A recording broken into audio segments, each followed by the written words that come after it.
और जैसे आप सब जानते हैं कि इस सप्ताह मैं आपसे चुनाव की विशेषता के विषय में बातचीत कर रहा हूं और कैसे हमारी एक एक चुनाव जिसे हम करते हैं वह मिल करके हमारे जीवन के परिणाम को निर्धारित करती हैं। और मैं चॉइस शब्द के लेटर्स का इस्तेमाल कर रहा हूं ताकि मैं उन चीज़ों का वर्णन कर सकूं जिसका हमें चुनाव करना है।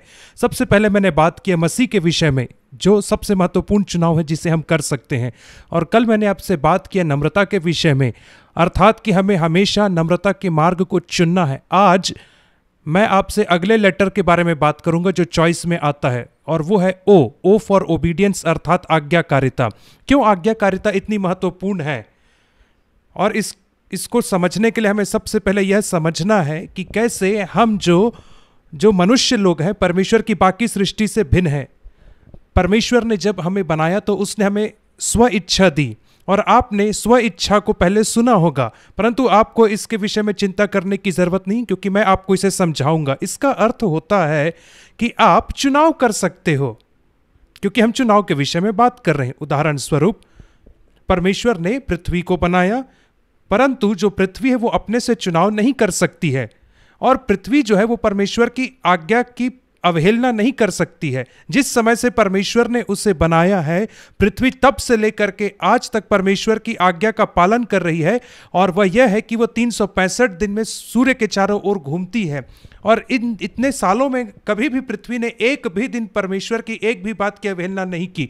और परमेश्वर ने मनुष्यों को वैसा नहीं बनाया कि वे हमेशा प्रोग्राम्ड रहे आज्ञा मानने के लिए। परंतु क्या आप जानते हैं, ऐसा होता तो हम कभी उससे प्रेम नहीं कर पाते। जो पृथ्वी परमेश्वर से प्रेम नहीं कर सकती, परंतु हम कर सकते हैं। और जो पृथ्वी है वो परमेश्वर को कभी प्रेम करने का चुनाव नहीं कर सकती है।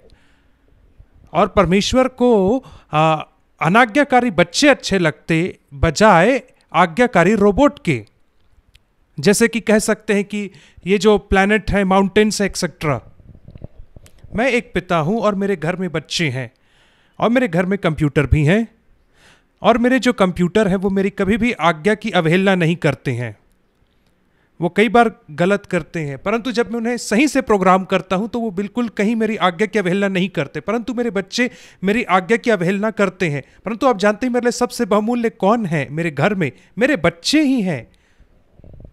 और मेरी चाहत रहेगी कि मैं बच्चों को ही अपने पास रखूं, यद्यपि वे मेरी आज्ञा की अवहेलना करें, क्योंकि उनके पास वह क्षमता है कि वह मुझसे प्रेम कर सके। मेरे कंप्यूटर कभी मुझसे प्रेम नहीं करेंगे, क्यों ना मैं उनसे कितना अच्छा बात करूं, परंतु मेरे बच्चे प्रेम करेंगे। और ऐसा ही परमेश्वर भी है।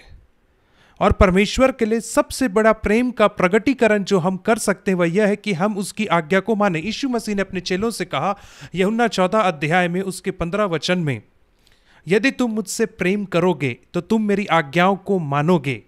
यदि तुम मुझसे प्रेम करोगे तो तुम मेरी आज्ञा का पालन करोगे। और मैं आपको एक चित्र दिखाऊंगा। क्या आप कह सकते हैं कि क्या एक छोटे लड़के और लड़की के लिए संभव है कि एक हवाई जहाज को उड़ा सके? और शायद से उड़ा सकते थे, बहुत बुद्धिमान हो तो। परंतु क्या होगा यदि वो छोटा लड़का या लड़की पूरे रीति से अंधे हैं? तो हम कहेंगे कि यह उसके लिए असंभव है हवाई जहाज उड़ाना। परंतु उस अंधे लड़के या लड़की के बाजू में कॉकपिट में उसका पिता बैठा हुआ है, जो एक एक्सपर्ट पायलट है, और उसने उसी प्लेन को उड़ाया है, उसी एयरपोर्ट से उड़ाया, और अनेक बार उसी एयरपोर्ट में लैंड कराया है। और वो अपने लड़के और लड़की को विस्तार से जानकारी दे रहा है, और यहां तक कि उन बच्चों के हाथ को पकड़ करके सारे इंस्ट्रूमेंट पैनल्स के ऊपर रख रहा है, ले जा रहा है जो कॉकपिट में है। और वह जो अंधा लड़का और लड़की जो है वो आसानी से प्लेन उड़ाना सीख सकते हैं। तब तक उड़ा सकते हैं जब तक वे अपने पिता के इंस्ट्रक्शंस को ध्यान से पालन करेंगे। हमारा जीवन भी वैसा ही है। यद्यपि हम में से बहुत सारे लोग अपने शारीरिक आंखों से देख पाते हैं, परंतु जब भविष्य की बात आती है तो हमें लगता है कि कल क्या होगा, अगला साल कैसा होगा, या आज से 20 साल के बाद, तो हम भविष्य के लिए पूरे रीति से अंधे हैं। और हम अपने जीवन से जब ऐसे आगे बढ़ते हैं तो हम ऐसा लगता है कि हम एक अंधे व्यक्ति के समान है जो हवाई जहाज उड़ा रहा है, वो भी आंधी तूफान के बीच में। परंतु परमेश्वर कहता है कि मैं तुम्हारे बाजू बैठना चाहूंगा, तुम मेरे आज्ञा का पालन करो, और यदि तुम आज्ञा की अवहेलना करो और उस गड़बड़ी कर दो तो फिर से मेरे पास आओ, फिर से मेरी आवाज सुनो, और मैं एरोप्लेन को ऐसा करूंगा कि वो फिर से अपने रास्ते पे आ जाएगा और हम मिल करके इस प्लेन को सही सलामत लैंड कराएंगे। और इन बातों में भी यीशु मसीह ने केवल हमें आज्ञा पालन करने को नहीं कहा, परंतु उसने हमें रास्ता दिखाया। इब्रानी 5 अध्याय के 8वें वचन में, यद्यपि वह पुत्र था, परमेश्वर का पुत्र था, और उसने स्वयं आज्ञा मानना सीखा उन चीजों के लिए जिसमें वो दुख उठाता था। और यीशु मसीह स्वर्ग में था इस पृथ्वी में आने के पहले, उस समय उसे किसी की आज्ञा पालन नहीं करना पड़ती थी, क्योंकि वो परमेश्वर था और वो अभी भी परमेश्वर है। परंतु उसे हमें दिखाना था कि कैसे आज्ञा पालन किया जाता है, इसलिए वो इस संसार में आया। और वो ठीक ऐसा ही हुआ जैसे उसने अपनी आंखों में एक पट्टी बांध लिया ताकि वो कुछ नहीं देख पाए, और उस प्लेन में बैठा और कहा कि बच्चे, मैं तेरे को सिखाऊंगा कि कैसे इस प्लेन को अंधा होकर के उड़ाया जा सके केवल पिता की आवाज को सुन करके। और अपने जीवन के प्रतिदिन उसने पिता की आवाज को सुना और पिता की आज्ञा को माना, और उसने अपने प्लेन को सफलतापूर्वक लैंड कराया। और जब वो क्रूस के ऊपर मरा तो उसने कहा कि यह पूरा हुआ, अर्थात कि मैं लैंड हो गया। और आज वो स्वर्गीय स्थानों में बैठा हुआ है,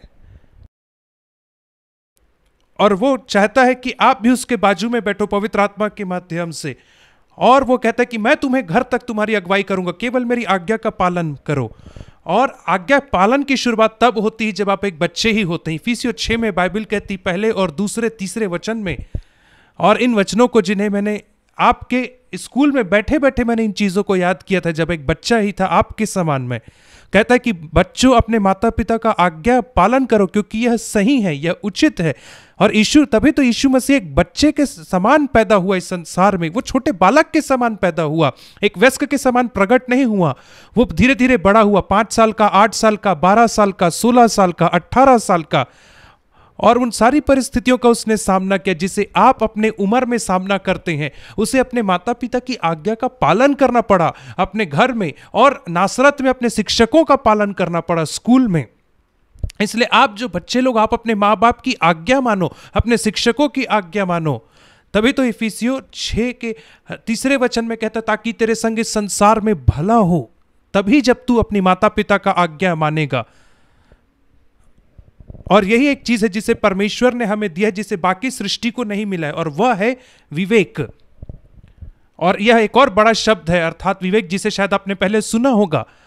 और यह वह तरीका है जिसके माध्यम से परमेश्वर हमसे बात कर सकता है। यह वैसे ही कह सकते हैं, आपके दिल के अंदर एक रेडियो है जो परमेश्वर से जुड़ा हुआ है, और परमेश्वर उस रेडियो के माध्यम से या छोटे फोन के माध्यम से आपसे बात कर सकता है। क्योंकि आज के दिन में रेडियो को मिलना बहुत मुश्किल होता है।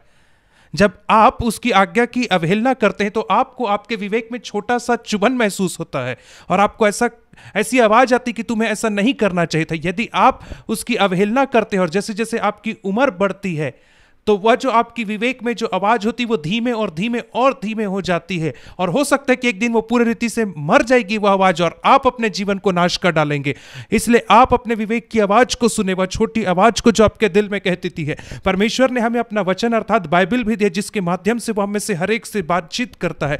जब आप मसीह को अपने जीवन में ग्रहण करते हैं तो यह जो पुस्तक है वह जीवित हो जाती है। आप जो मेरे बच्चों हो, आप इसको समझे कि यही एकमात्र पुस्तक है जो जीवित हो सकती है। मैंने इसे अपने जीवन में प्रमाणित किया, यीशु मसीह ने अपने जीवन में इसे प्रमाणित किया। बहुत सारे ईश्वरी भक्ति में लोगों ने इस बाइबल को अपने जीवन में प्रमाणित किया, और आप भी इसे कर सकते हैं। इसलिए आप इसे प्रतिदिन पढ़िए, और चाहे थोड़ा सा ही पढ़ें, लेकिन आप थोड़ा सा पढ़ें और विश्वास करें कि परमेश्वर आपसे बात करेगा, तो वह निश्चय बात करेगा। मैं अपनी गवाही से आपको कुछ बताना चाहूंगा। आप परमेश्वर से प्रतिदिन मांगे कि वो आपसे बातचीत करे। और आजकल एक भी दिन ऐसा नहीं गुजरता है जब मैं बिस्तर में उठता हूं, इससे पहले कि मेरी आंखें पूरी रीति से खुले, मैं प्रार्थना करता हूं, कहता हूं कि प्रभु जी आज के दिन भर मेरी सहायता करें। और मैं देख रहा हूं कि मेरे जीवन का जो एरोप्लेन है, और मैं इसको उड़ाने के लिए तेरी मदद चाहता हूं। कृपया करके मेरे बाजू में बैठे और मेरी अगुवाई करें। और आपको पता है, मैं आपको ईमानदारी से बताना चाहूँगा कि वह मेरी अगुवाई प्रतिदिन कर रहा है और विश्वास योग्यता से वो कर रहा है। और कई बार मैं उसकी आवाज़ को अच्छे से नहीं सुन पाता क्योंकि मैं पथ से भटक जाता हूं, परंतु वह मेरी अगुवाई करता है।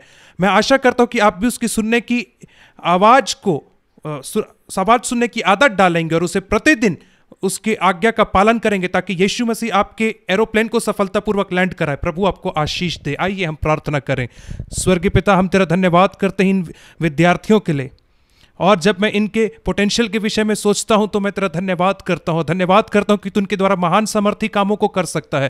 मैं प्रार्थना करता हूं कि वे आज्ञाकर्ता के मार्ग को इस छोटी उम्र में ही सीखेंगे, और मैं तेरी स्तुति करता हूं कि तू इनके जीवन में अद्भुत कामों को करेगा जैसे वे तेरी आज्ञा को मानते हैं।